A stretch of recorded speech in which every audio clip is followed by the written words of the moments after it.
Greetings, my fellow freedom lovers, sovereign thinkers. This is LL3's newest podcast. My name is Craig, transmitting from the beautiful swampy Mango of South Florida, and today's date is Thursday, May 9th, 2019. So let us begin. Hey folks, thank you for tuning in. Yeah, a little bit active in this facility where I'm at right now. A lot of business talking and all that good stuff. Yes, I am my stash. Located at 109 Southwest 2nd Avenue in the heart of the Himmelshire District in Fort Lauderdale. Adjacent with Revolution Live and America's Backyard. You may hear some music in the background. That'll be a sound check. I don't know who's performing tonight, but I'm going to have to go check in. Yeah, so pretty cool right now. Just a little bit mellowed and warm. A lot of crazy stuff as usual. And they're talking about William Barr, Attorney Barr, being found in contempt by the House Committee. More cloak and daggering drama queens on parade. Looks like one of the couple of reasons they're talking about is the Mueller report and possibly the taxes, which is totally irrelevant and unconstitutional. Give me a break. These people don't even know the supreme law of the land, the elbow to the rear end, or they assume they're smarter than that. When you have folks with that mindset, you avoid them like a plague because they will entrap you when least expected. By getting caught in their own web. And you talking to an individual too who's real critical of Barr and a few things in his past practice, even supporting the Ruby Ridge, saying the ATF did the right thing. And I'm like, I don't really find that fascinating, okay? And little more ordeals here and there. There's some sludge issues that's occurred for a long time in the South Broward County, Hollywood, Hollandale area, warehouse districts and all that. And try to get that cleaned up. Looks like a federal judge made that happen. And of course, everyone's going to be talking about Venezuela, right? I have a friend of mine from Revolution Alliance. Went up there. Hopefully it'll be safe. I know there's some issues going on. They're turning off the power and so forth, which is actually international law. Because here's the thing. If you're going to antagonize an embassy by saying, turn off their power, not even let go in there, people getting them food, and they're being harassed. There's folks in there, one from Veterans for Peace was trying to throw food up there, and he got harassed. And all those little hotshots down there trying to talk about we don't know free Venezuela. Don't get me wrong, I'm not lovey-dovey with Maduro at all. Okay, I don't find him a great man or anything like that, but the people put him in there. I'm not crazy about the whole police state thing, and there's a lot of issues going on, even with the banksters and so forth. That's been I've talked about this many times. But one thing for sure, if you do that to them, or try to say, hey, go in there and arrest these people, the collective they're called, you create a presence that's going to hurt every other embassy the United States have around the world. You better think about what you're doing.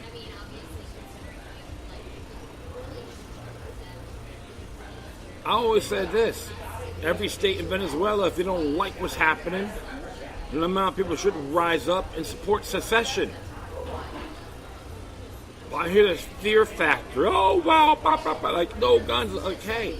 There's always a will and a way of overcoming tyranny. And of course, this whole sanction thing wasn't that great either. I talked about that in the past, about a version of all means necessary for Venezuela, which President Obama signed in 2014. So it's a lot more complex than what it is. You don't hear it. They're aware of the highway. There's going to be problems politically. But the people themselves got to start thinking deeply. What do they want? How do they want to spiritually prosper? They want to see their families be well maintained. Those are the areas you have to look at. Imperialism wasn't that great anyway. It didn't help out a damn thing. Corporate technocracy and so forth. It's happening everywhere. So sometimes you got people stop playing ball.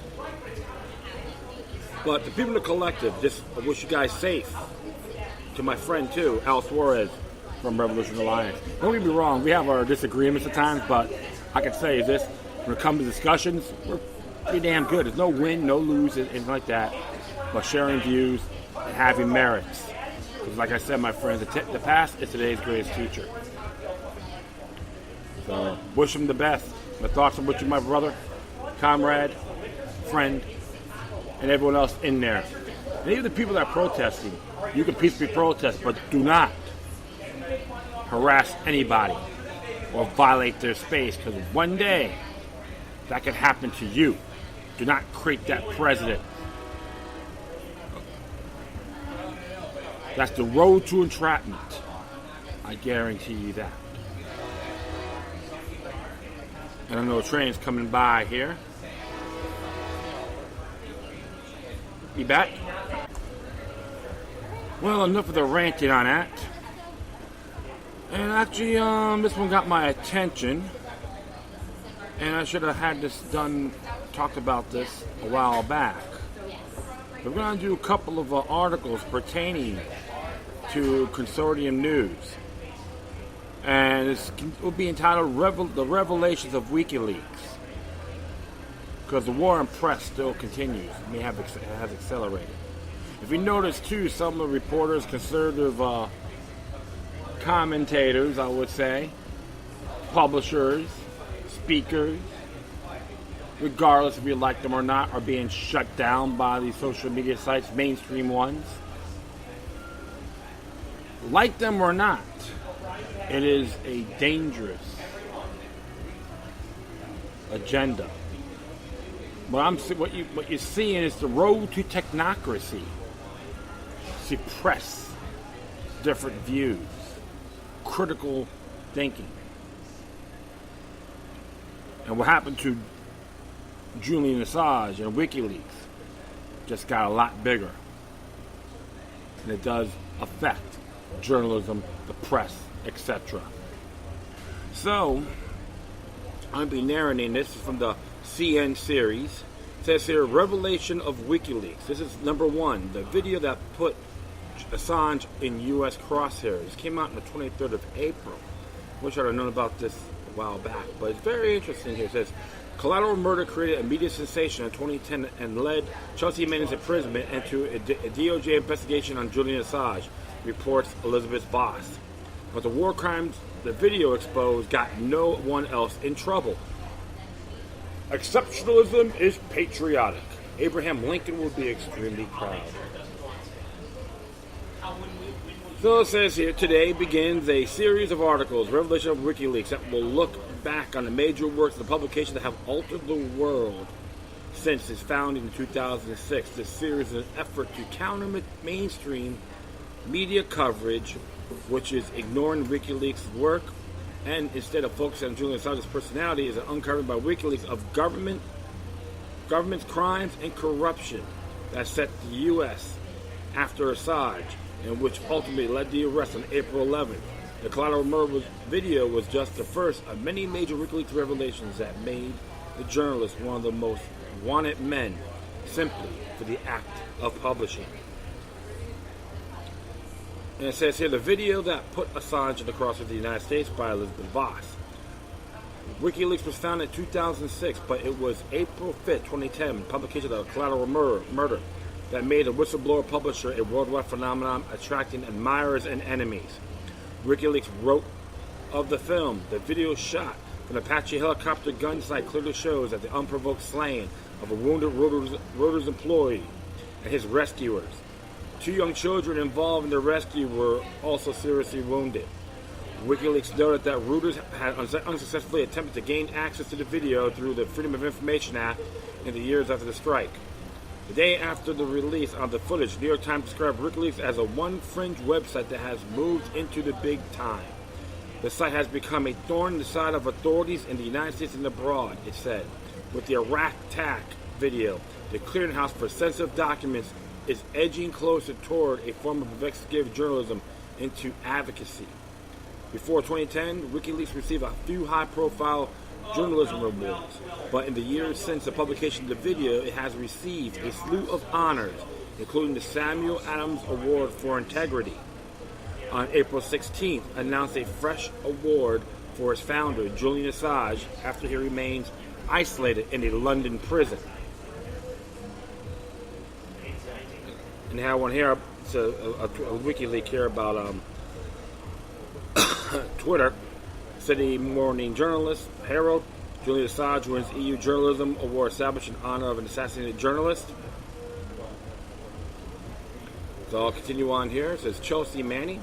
Collateral Murder was one of the most prominent releases.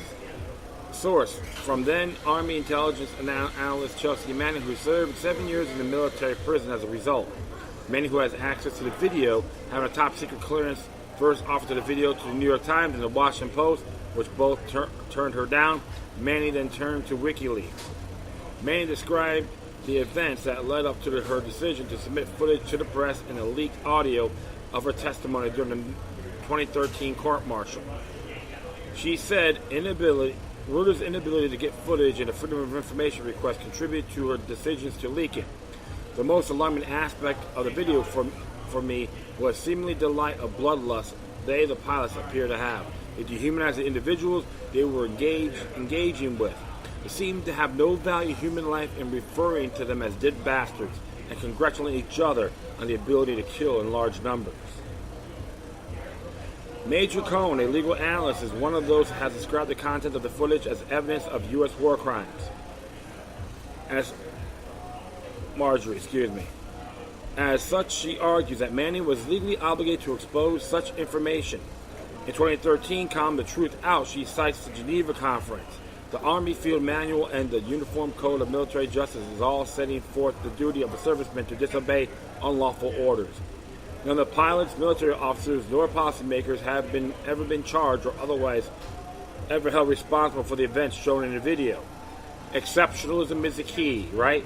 I am a real American. Exceptionalism is patriotic. Exactly. So that's what they want you to believe. The propaganda machine, right? U.S. Army 2007 Apache helicopter attack. The film depicts the July 12, 2007 shooting from a dozen Iraqis by U.S. Army Apache helicopters armed with 30mm cannons in the Al-Amin al-Tanya neighborhood of New Baghdad, a district of Iraq's capital city. The dead includes Reuters photographer Namir Nur Eldin and his assistant, Saeed Kama. WikiLeaks has said as many as 35 people were killed as a result of the incident.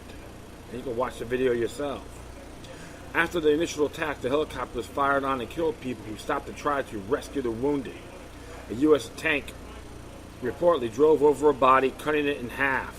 Assange identified the individual run over by the tank as Namir Nur Eldin in an interview with Al Jazeera days after the publication of Collateral Murder.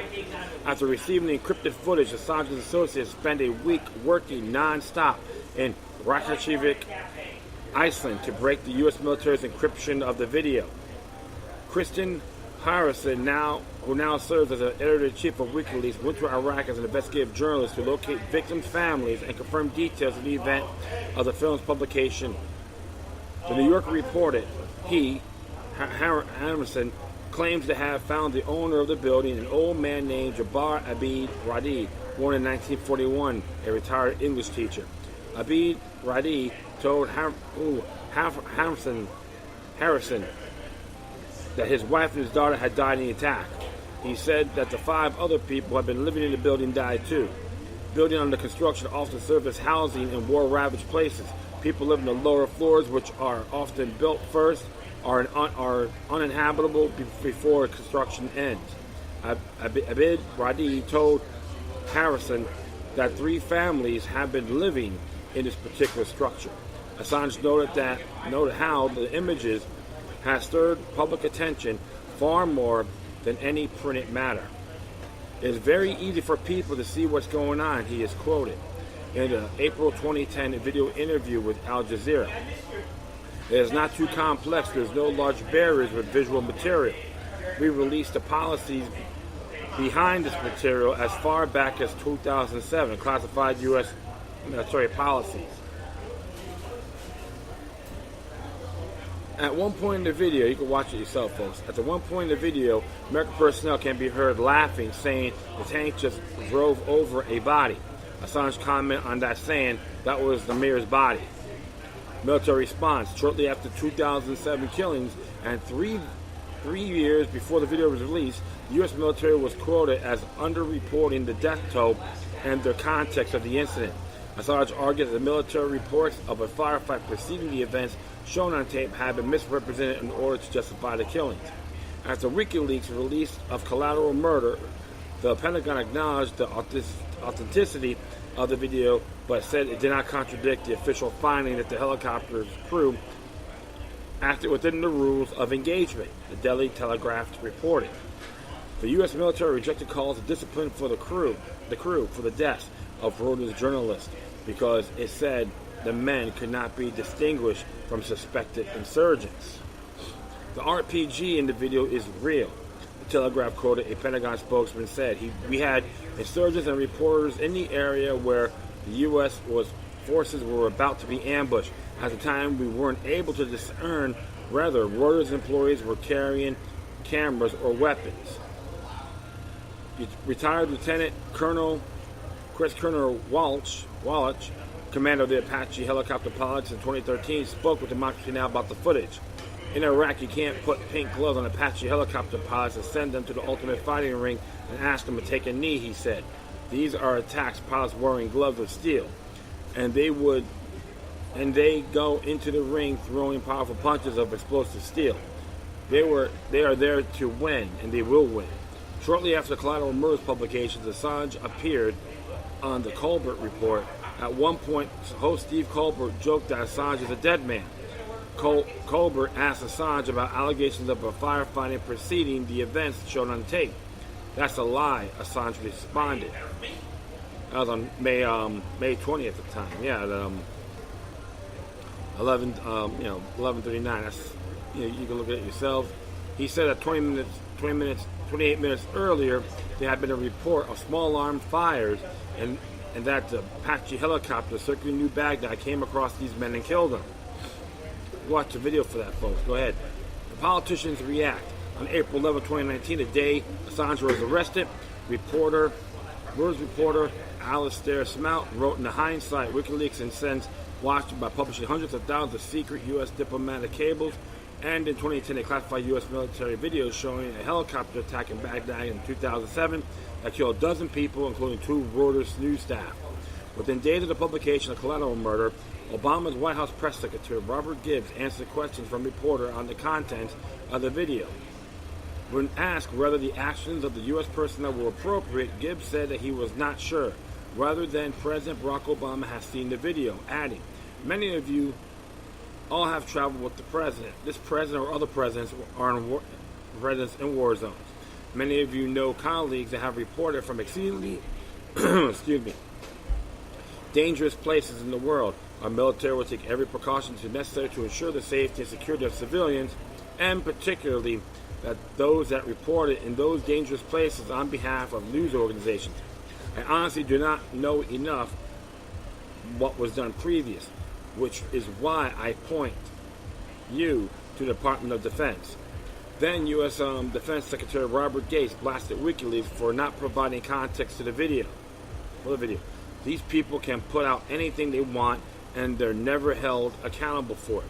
There is no before and there's no after, Gates said. Liken the video as seeing warfare through a soda straw. Gates said they're in a combat situation. The video doesn't show the broader picture of the firing that was going on at American troops. It's obviously a hard thing to see. It's painful to see, especially when you learn after the fact what was going on. But you talked about the fog of war. These people were operating in split-second situations.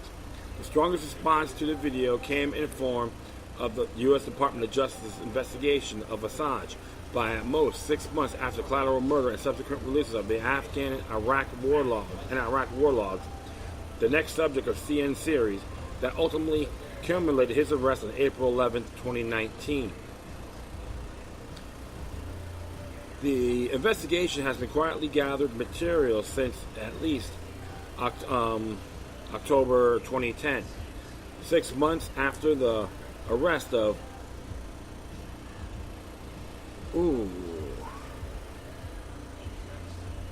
Bradley Manning, the Army enlistee who was accused of providing bulk of the leaks. New York Times reported in June 2013.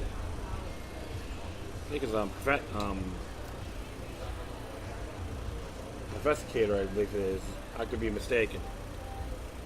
But I'll continue on here. The FBI had begun investigating Assange and WikiLeaks as early as 2009, according to an affidavit given by Assange in September 2013.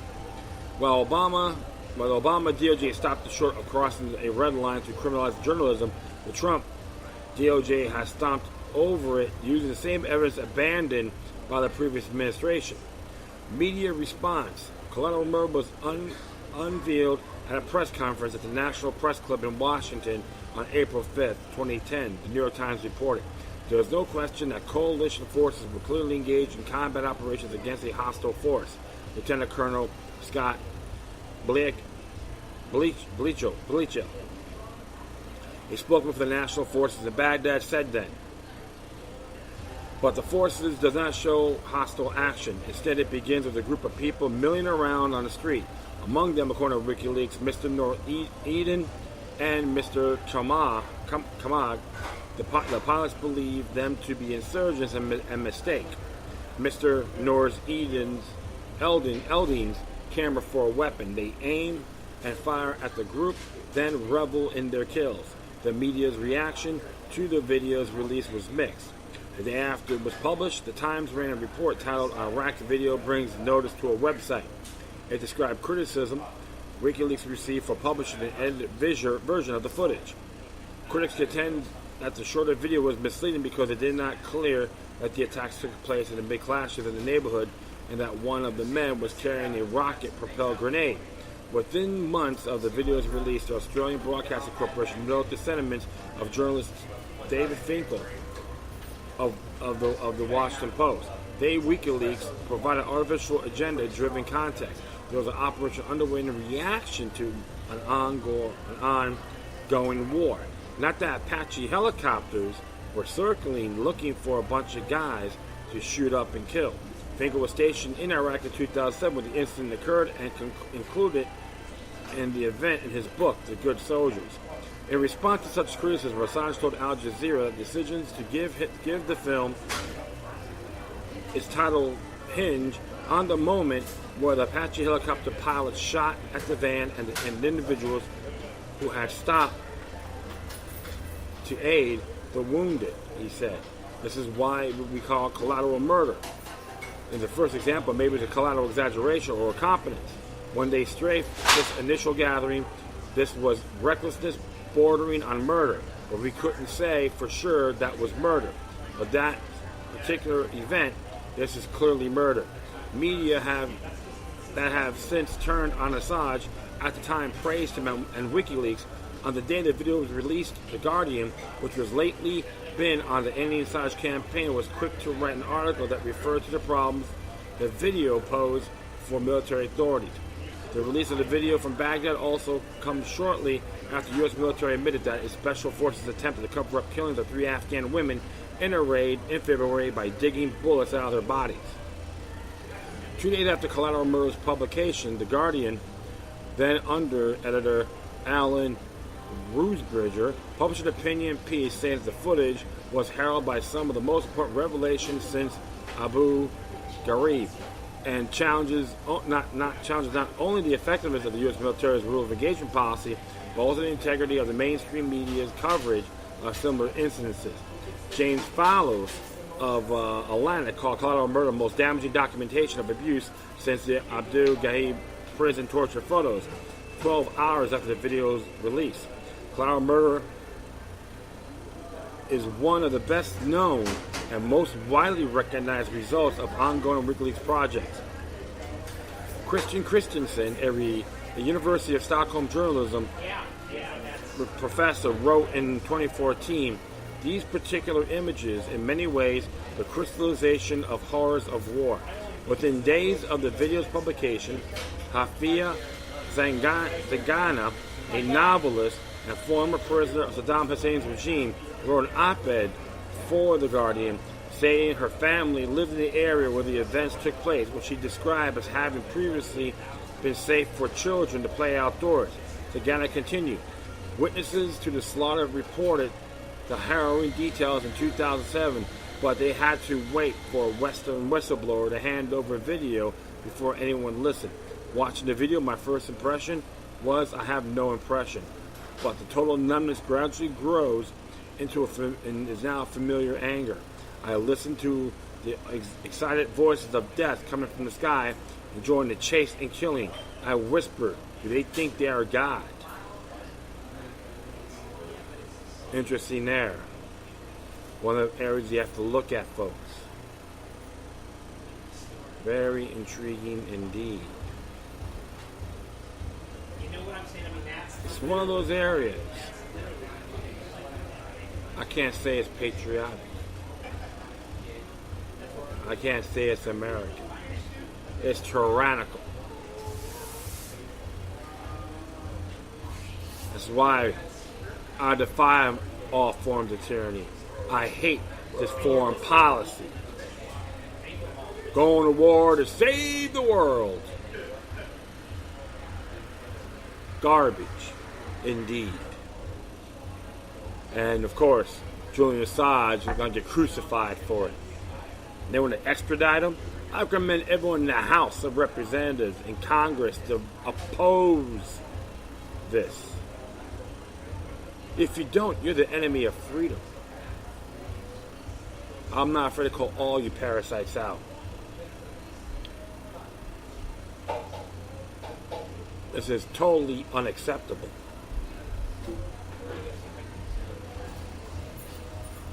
Plain and simple. We're going to hit another one here. And this one here came out today. It says here, Revelations of WikiLeaks number 2. The leak that exposed the true Afghan war came out today. The Afghan Diaries was a set fire somewhere that revealed the suppression of civilian casualty figures, the existence of a U.S.-led death squad, and the covert role of Pakistan in the conflict, Elizabeth Voss reports. This is the second article in the series that's looking back on the major works of the publication that has altered the world since its founding in 2006.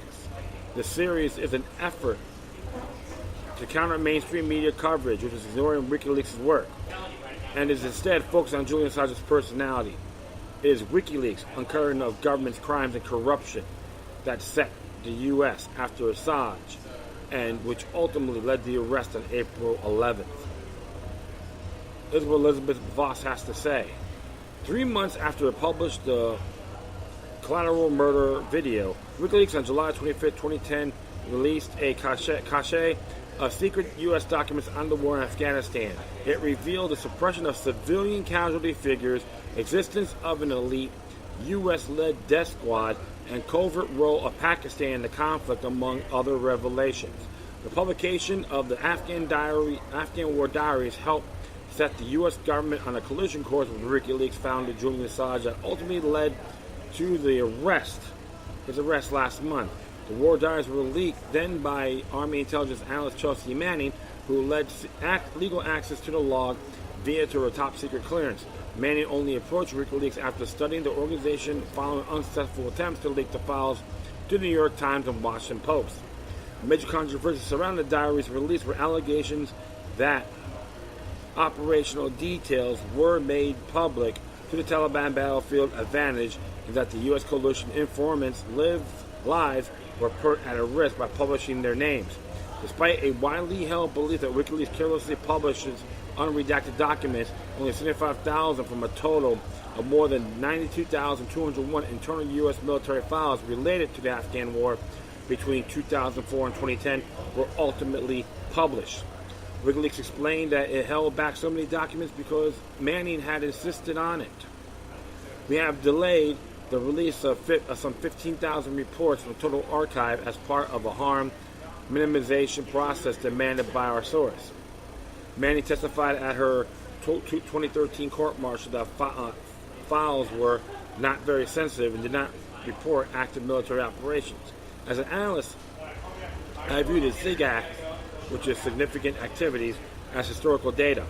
This event can be improvised explosive devices attack, or IED, small arming fire engagements, or SAF engagement with a hostile force, or any other event a specific unit document and record it in real time. In my perspective, the information contained with a SIGAC or a group of SIGACs is not very sensitive. The event encapsulated within most SIGACs involve their enemy engagements or casualties. Most of this information is publicly reported by the Public Affairs Office. They capture what happens on a particular day and time. They are created immediately after the event and are potentially updated over a period of hours until the final version is published on the Combined Information Data Network, the Data Network Exchange, or CINDNE. Although SIGAC reported is sensitive at the time of the creation, the sensitivity normally dissipated within 48 to 72 hours as the information is either publicly released or the unit involved is no longer in the area and not in danger. It is my understanding that the SIGAC reports remain classified only because they are maintained with CINDE. Everything in CINDE 1 and CINDE A, to include SIGAC reporting, as treated as classified information. Manny testified that the data she leaked had been sanitized or of sensitive information. She further explained in her court-martial her motives for leaking the documents. She said, "I believe that the general public, especially the American public, has access to the information contained with the CINDE 1 and CINDE A tables. This could spark a domestic debate on the role of the military and our foreign policy in general as misword, as it's related to Iraq and Afghanistan. I also believe in the detailed analysis of the data over a long period of time by different sectors of society might cause society to reevaluate the need or even desire or even to engage in counterterrorism, counterinsurgency operations, and that ignore the complex dynamics of people living in the effect environment every day." WikiLeaks explained its reason for publishing Manning's material. The reports do not generally cover up top secret operations or European and other ISAF force operations. However, when a combined operation, including regular Army units, occurs, details of Army partners are often revealed. For an example, a number of bloody operations carried out by Task Force 373, a secret U.S. Special Forces assassination unit, are exposed in the diary, including a raid that led to the death of 7 children. This archive shows the vast range of small tragedies that are almost never reported by the press, but which account for the overwhelming majority of deaths and injury. Interesting there. So it says here, covering up civilian casualties.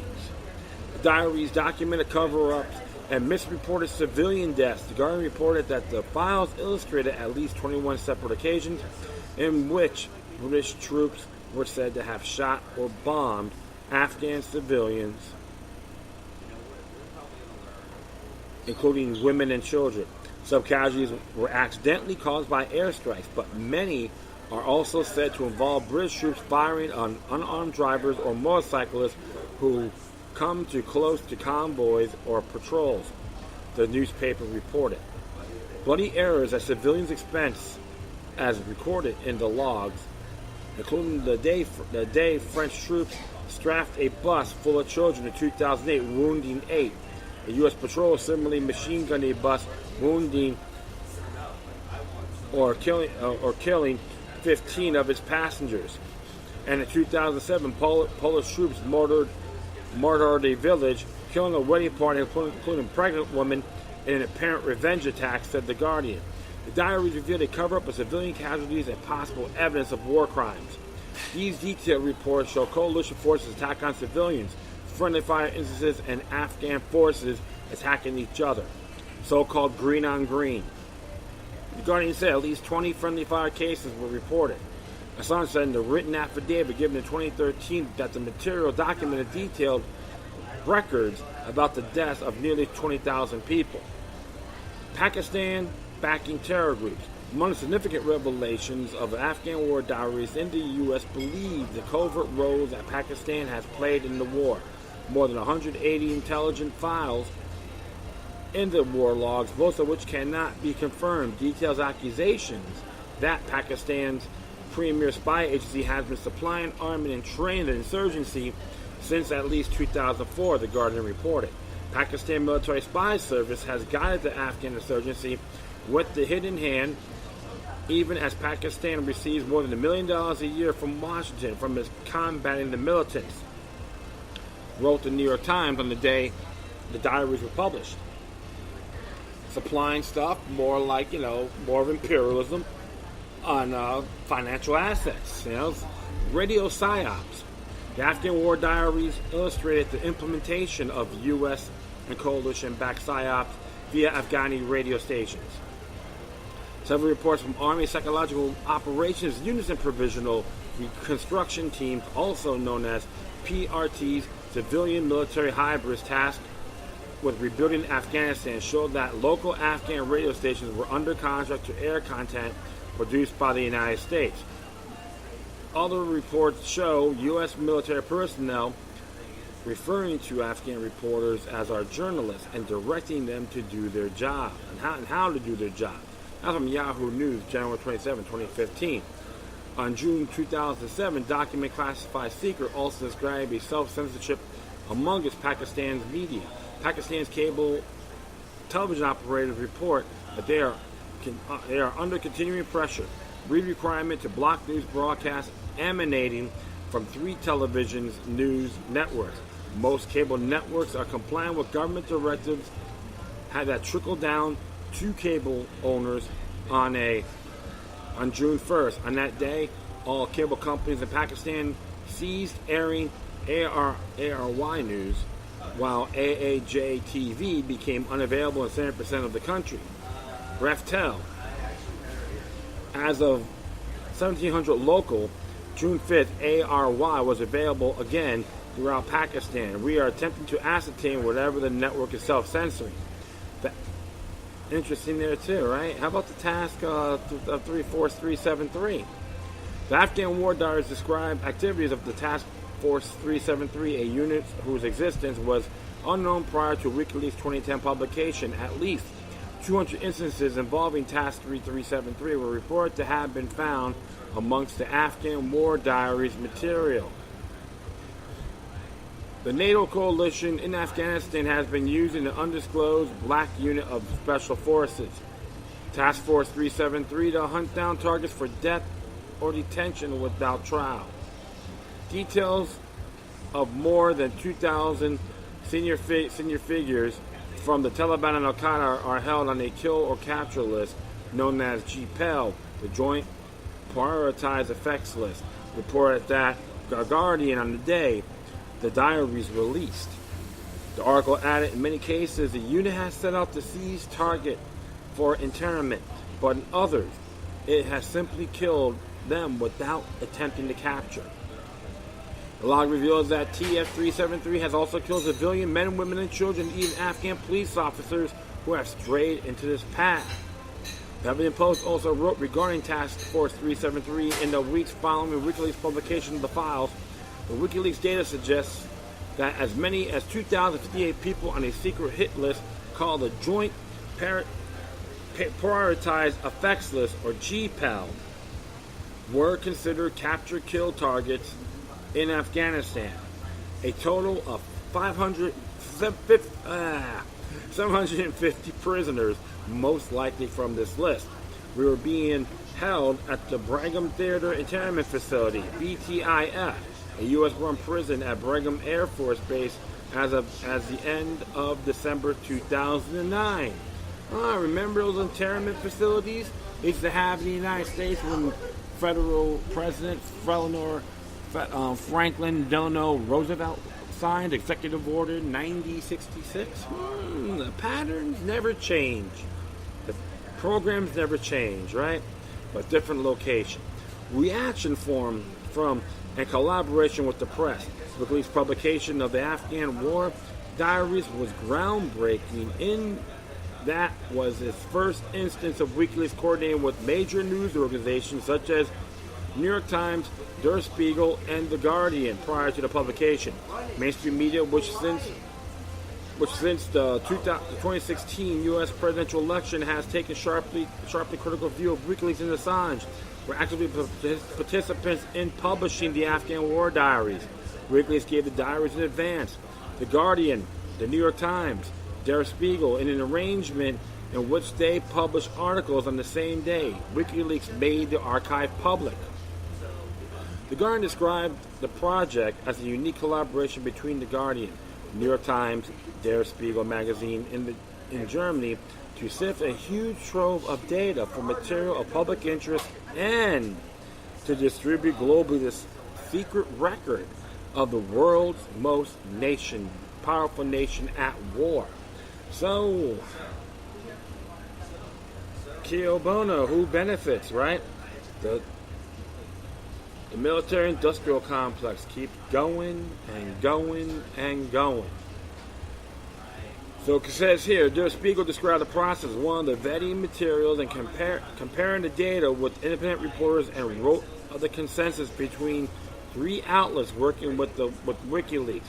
The publishers were unanimous in their belief that there is a justified public interest in the material because it provides a more thorough misunderstanding of a war that continues today after almost 9 years. In 2011, Assange talked about his partnership with corporate media. He partnered with 20 or so newspapers across the world to increase total impact, including by encouraging each one of these news organizations to be braver. It made them braver, though it did not entirely work in the case of the New York Times. For example, one of the stories we found in the Afghan War Diaries was from Task Force 373, a U.S. Special Forces assassination squad. Task Force 373 is working its way down to an assassination list of some 2,000 people from Afghanistan, and the Kabul government is rather unhappy to see these extrajudicial assassinations. There is no impartial procedure for putting a name on a list or taking a name off the list. You are not notified if you're on the list, which is called at the Joint Priorities Effect List, or JPEL. It's supposed to kill or capture list. But you can see from the material that we released, about 50% of cases were just kill. There's no option to capture when a drone drops a bomb on someone. And in some cases, Task Force 373 killed innocents, including one case where they attacked a school and killed 7 children and no bona fide targets, in an attempt to cover up the whole thing. This discovery became the cover story for The Spiegel. It became an article in The Guardian. A story was written for the New York Times by national security correspondent Eric Schmidt, and that story was killed. It did not appear in the New York Times. On the day of the diary publication, Assange, in the video published by The Guardian, his role of good journalism to take powerful abusers. When the powerful abusers are taken on, there's always a bad reaction. To see what that controversy, and we think it is good to engage in, and this is the case, it will show the true nature of this war. Watch the video yourselves. It says here, the press response to the publication of the War Diaries far from uniformly positive. Maximilian Forte describes the issue via counterpunch. WikiLeaks seems to be depending now on individuals to privately sift through thousands of records and then to presumably publish their findings outside of newspapers. For months from now, about events what happened perhaps years ago. It is great for historians. It's not so great for anti-war activists who deal in the immediate, in the present. However, such a sentiment dismissed the coordinated release with papers of record from 3 countries. Any war activists and artists did make use of material, especially using data visualization techniques. A televised CBS report aired in the days following the release, called WikiLeaks' shadowy website. You can watch that video yourself as well. And it's mainly about Pakistan intelligence to Taliban, death squads, and air surface to missiles. Reaction from the military. According to Assange's affidavit, just 3 days after the July 25th publication of the Afghan War Diaries, the U.S. Department of Defense and the FBI stepped up pre-existing efforts to prosecute Assange and disable WikiLeaks. Assange said, without a publication of the Afghan War Diaries and the news that WikiLeaks intended to publish hundreds of thousands of U.S. diplomatic cables, U.S. government officials started an attempt to delegitimize legal protections. WikiLeaks enjoys a publisher by casting WikiLeaks as an adversary opposed to U.S. national interests. An article published by the Department of Defense on July 29, 2010, since has been deleted but was retrieved via archiving services. The report states in part, Defense Secretary Robert M. Gates announced he was asked the FBI to help the Pentagon authorities investigate the leak of the classified documents published by WikiLeaks. Gates and Navy Admiral Mike Mullen, chairman of the Joint Chiefs of Staff, commended the leak in the strongest possible manner during a Pentagon briefing here today. The article said calling on the FBI to aid the investigation ensures that the department will have all the resources needed to investigate and assess this breach of national security. The security said, noting that use of Bureau ensures the investigation can go wherever it needs to go. In the days following the release, Michael Hayden, a former NSA director, also served as CIA chief under George W. Bush from 2006 to 2009, called a publication of the diaries tragedy. Interesting there. So it says here, political response. The Obama administration's National Security Advisor, General James Jones, called the release a threat to national security that could put the lives of Americans and our partners at risk. Democratic presidential candidate John Kerry called the publication of the Afghan War Diaries unacceptable and illegal. Yes, you know why? Because he is pro-big government, pro-imperialism, pro-war, and a proud member of the Council of Foreign Relations. That is James Kerry. John Kerry, another globalist bend-over Bob. Oh, we'll continue on here. In a press briefing, the U.S. Press Secretary Robert Gibbs said that WikiLeaks represented a real threat, very real and potential threat. The White House memo sent to reporters shortly after the release of the Afghan war document said Assange has to state it in part, as you report on this issue, is worth noting that WikiLeaks is not an objective news outlet, rather an organization that opposes U.S. policy in Afghanistan.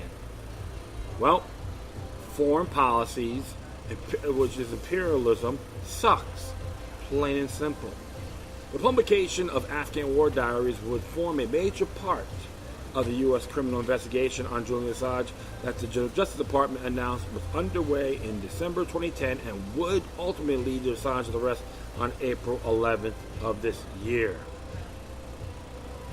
Yes, so that's the way you gotta look at it, folks. Very complex here indeed. The truth of the matter is, they like damage control, but when accurate, memorable information comes out on their war crimes, they all wig out and says the threat to our national security. I say it's one big cop-out. They want the war on terror to continue, and WikiLeaks was a big thorn in their side. They're just one of them. There's many of them out there done the same, and a bunch of them have died for it. Fighting tyranny, political corruption, and so on. This is why, folks, we gotta focus on this pretty damn quick, really well. I'm not saying beat your head into a wall, but I know they want to use this as fear to put him in custody. We'll do this extradition. They could say, you can't do a damn thing about it. Well, you know what? I disagree. You can't kill every cockroach on this planet. When it comes to tyranny, You want to drive them crazy? Play the role as the cockroach, symbolically speaking. Drive them crazy. It's not treason. Calling out the government is patriotic. Period. And we have to end these wars. Bring all of our brothers and sisters who served home. Close all those bases around the world. I don't mean just leave it as is. Demolish them. Want their land? Don't give them any remnants.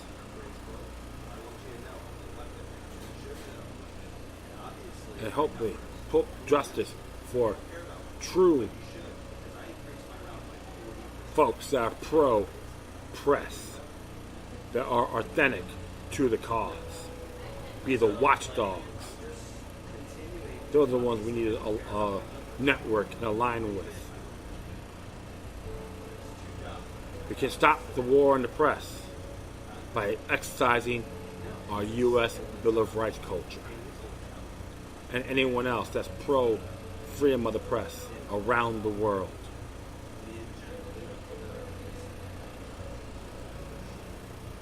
Yeah, so I'm going to do one more here. Came out yesterday, Consortium News. So it's on the Consortium News Day. It says here, Stefania Maurizi on Julian Assange changed journalism. The Italian journalist and longtime media partner of WikiLeaks speaks with Janice Day Bernstein and Randy Credillo struggle at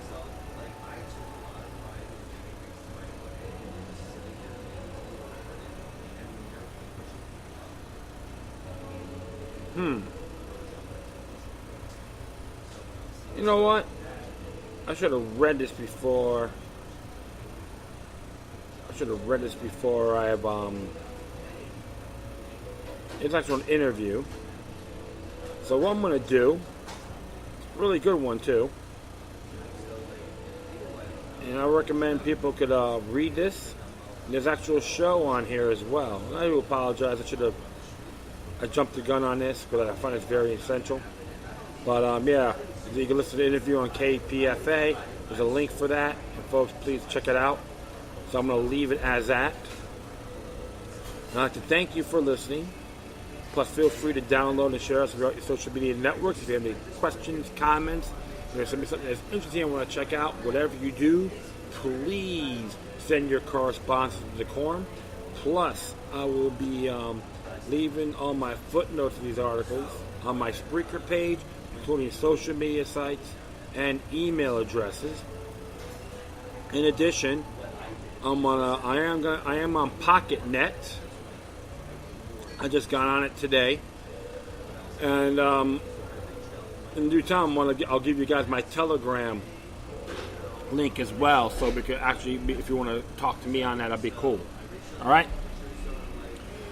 Once again, thank you for your time. Plus, always remember that the demoniac resistance is healthy for the soul and can liberate humanity.